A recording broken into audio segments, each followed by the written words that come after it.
မင်္ဂလာပါဒီနေ့ကတော့ငါတလောက်ကလေးဝယ်လာပါတယ်သူ့တဘာဝအတိုင်းမမွေလေးပဲစီပြန်လေးချက်ကျွေးမှဖြစ်ပါတယ်အခုတော့ဒါလေးကတော့ငရုတ်ကြီးနဲ့စက်စုံလေးစက်စုံကြီးနဲ့ထောင်းပြီးတော့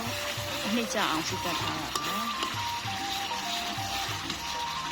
ငရုတ်ကြီးစက်စုံလေးစက်စုံကြီးစီတက်ထားတဲ့အထဲကိုစားဟင်းချုပ်သမင်းထည့်ထားတဲ့ငါတလောက်ကလေးထည့်လိုက်ပါမယ်။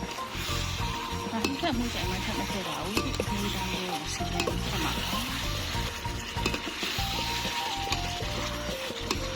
အဲ့ဒီကလေးနဲ့အသားလေးကို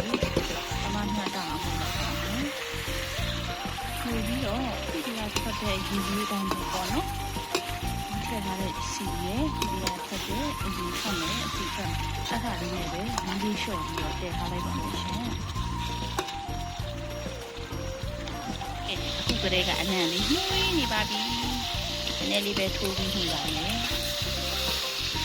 ခေပါဒီခဲကိုရင်းနှွေးလေးထည့်လိုက်ပါမယ်ရှင်။သားမြေကောင်လေးတော့ထည့်ပါမယ်။ဒီမှာစီပြန်ရည်ကြံလေးခမ်းလာအောင်လို့ထည့်ပါမယ်။အိမ်မကမတလောက်ကိုအမေကအစိမ်းချက်တာဒီလိုစီပြန်ချက်တာပိုကြိုက်ပါတယ်ပန်းငါထက်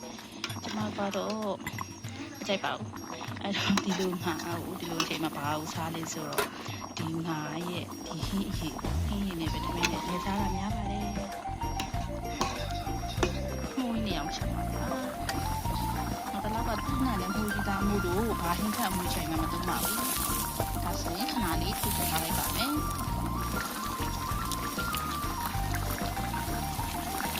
ဒီတော့လောက်တော့ခိုင်းနေပါပြီ။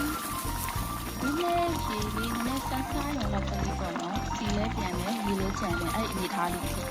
ချက်မှာပါ။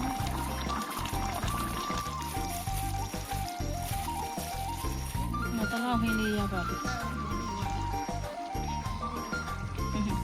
အကောင်းကြပါစေ။